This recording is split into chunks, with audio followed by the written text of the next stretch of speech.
think the hardest process for me that people didn't really know was when I first was released from the federal system. They actually didn't want me doing interviews and stuff like that because I had to go to the halfway house. So that was a real reason why I kind of had to shun a lot of interviews completely off the rip because I was still under, the federal thing as far as being in the halfway house process.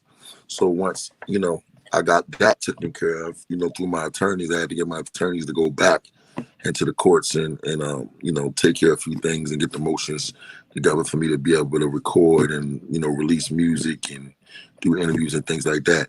So in between that time, I just been back and forth in the studio, traveling back and forth to New York, of course, running around with my gang, you know how that go, you know what I'm saying? And just getting the records, just building them, you know what I mean? Just getting back to all of my relationships and people that I really mess with genuinely, you know what I'm saying?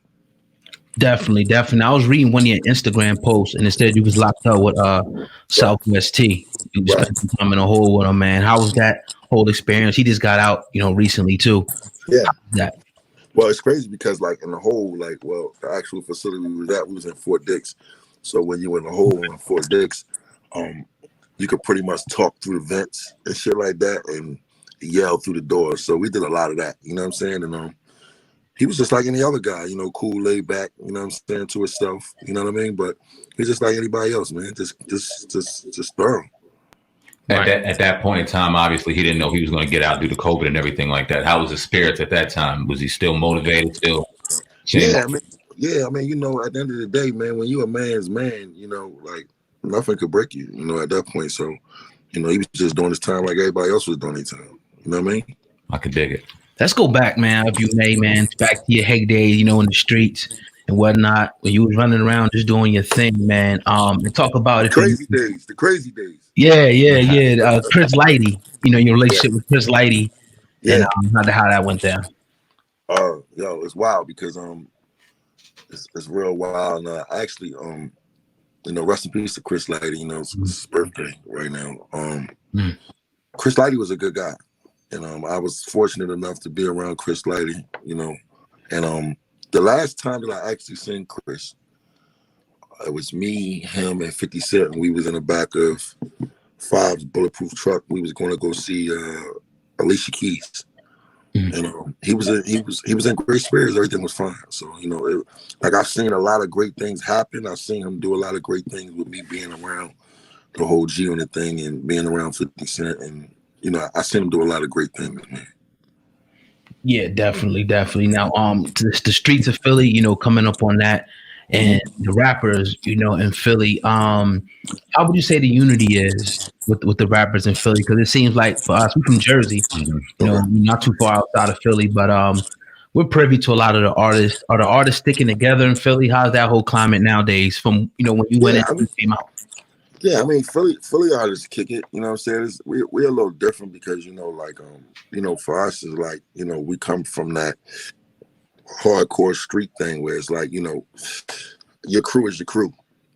You know what I'm saying? But, we kick it. Everybody bumps into each other in studios or in the streets and stuff like that. So it's really cool. It may not look like it because people don't see everybody doing a bunch of songs together. A lot of people can be in the same room with each other. You know what I'm saying? And they do at times. It's just not publicized a lot. Or growing up, man, we used to listen to Power 99. Like Oga said, we right across the bridge. So we got Power 99 and listen to all the personalities, grew up loving that. You talk about DJ Cosmic Kev and how he influenced your career. Talk about how Cosmic Kev and the Power 99 crew helped you get started. They actually, I'm sorry, this phone's ringing. They actually, what they did was, can y'all hear me? Yeah, we good, bro. Can y'all hear me? Yeah, you good. Oh yeah, they actually helped me out a lot. Musically, it's like Cosmic Kev was the first one that ever played me.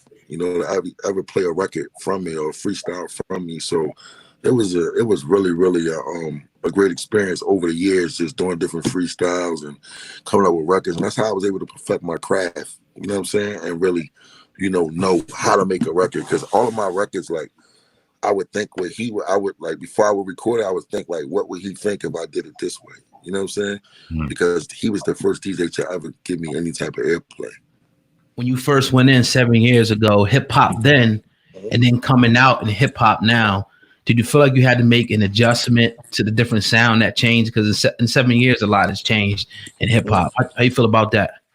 I feel like what changed was the real shit wasn't around.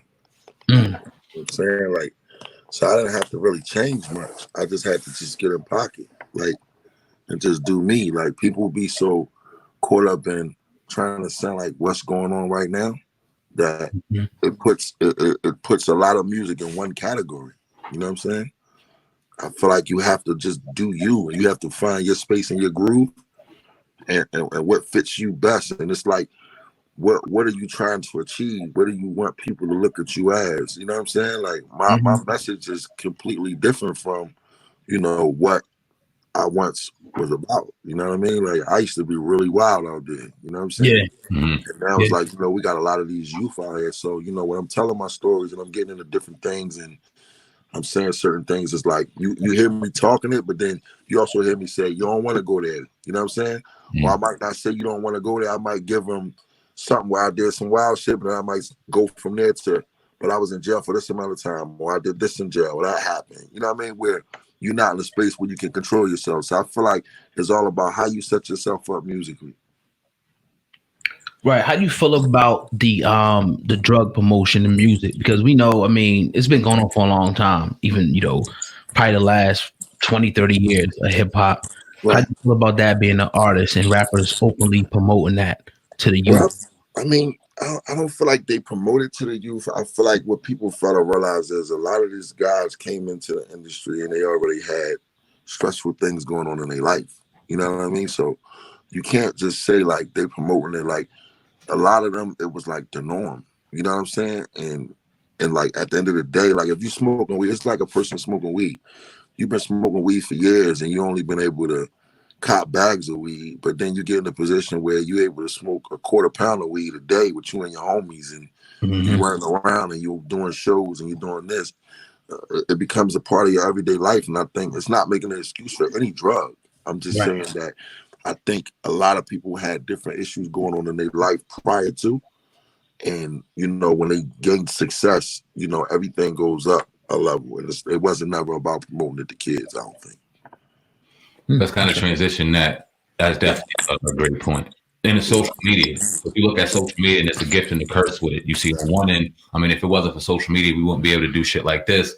But then on the other end, it creates absolute monsters. It gives this false sense of, I guess, more than what people have to the youth, to people looking from the outside looking in. So talk about the gifts and the curse of social media. What you think about that? I feel like people get caught up in wanting to be seen more than anything. You know what I mean? I think, like, you ever see the pictures where the girls, they take pictures and they got that one leg poked out, where it's like she want to look like she bow-legged, but she really not. Show some extra ass cheek or something. Yeah, so it's like, and it's not. I'm not dissing the girls. I'm just using that as a point by saying that social media, like the first thing people do, a lot of people grab their phone before they wash their face. That's facts. You know what I'm saying? Just to see who said what or who sent them a message on social media. Social media has taken over the world. You know what I mean? And it's just like, it can be a gift and a curse, because they could love you one day, they could hate you tomorrow, or they could love you 1 minute and hate you 2 seconds later. Depending on what you post or what somebody posts about you and how you respond to it and react to it. You know what I mean? How does it affect the career of a rapper? Obviously, when you went in, social media wasn't as hot as it was when you came out. So how does it affect the career? I think it affects it in a good way. You know what I mean? I think it affects because it gives you more reach. You know what I mean? If you have a nice rollout plan and you systematically do the correct things, you can financially put yourself in a great space. Like, look, let me show y'all something. Hold on, I ain't going home. All right. In the building, Mike Knox right now, man. Hit that 5-star rating here on the Hip Hop Uncensored podcast. Bring you nothing but non-stop exclusives over here. See, look, like, you got to have your merch, right? That's right. You know what I'm saying? Yeah. I got to send y'all some of these too, but you got to have your merch and stuff like that. What's the point of being on social media if you're not promoting anything? Facts. That's a fact. Like, do that make any sense, though? Not at all. Not if you're going to do it. I mean, you might as well make some money while you're on there. You understand what I'm saying? This is my point. So I feel like it's a gift and a curse at points, but you just got to know when to pop in and pop. Like, you don't, like, you got to look at it, man. You don't really need record labels anymore. You know what I'm saying? Like, you could pretty much start your own company and run. You know what I'm saying? You just have to find a way to make the dollars come in. You know what I'm saying? From the cents to make the dollars come in, to gain revenue to market your projects and keep pushing. I think the hardest thing for us artists, all artists right now, is the performance side of things is kind of like hit right now. Mm-hmm. You know what I mean? So, that's the tough part. I was going to ask you a question about 50. Isn't it amazing to see his evolution, in just a short period of time to being like, a hip hop mogul, now a media mogul, man? How does that make you feel, seeing him, just come up through the ranks and become one of the biggest, stars ever in hip hop? Well, I mean, to me, that shit don't surprise me because I know him. You know what I'm saying? So it don't surprise me. He a hustler. Ricky Rose, back in the day, y'all had y'all thing, Tone Trump, Gunplay.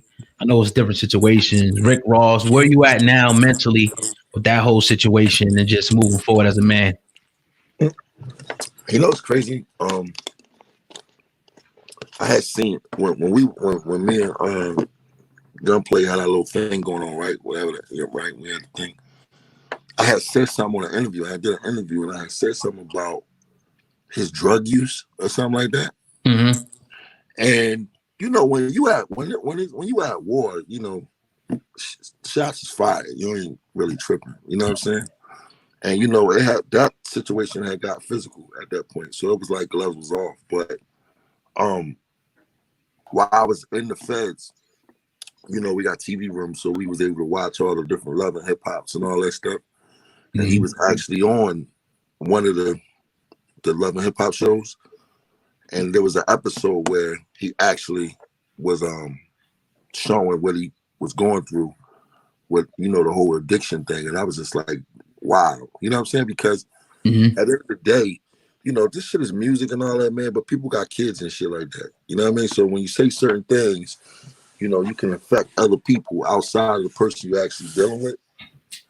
Mm-hmm. So I think that kind of was like an eye opener, like, damn, I didn't know this shit was that serious. You know what I mean? At the end of the day. So that was really it. But I don't really be thinking about that shit because that shit is old. Word. Would you say prison? I ain't sleeping on it though, but that shit is old. You know what I'm saying? Yeah. How did prison change you as a man? Going in, you were obviously one person. Then you did your time. You came out. How did that time change you as a man? Man, because it put me in a situation where I wasn't able to control anything. You know what I mean?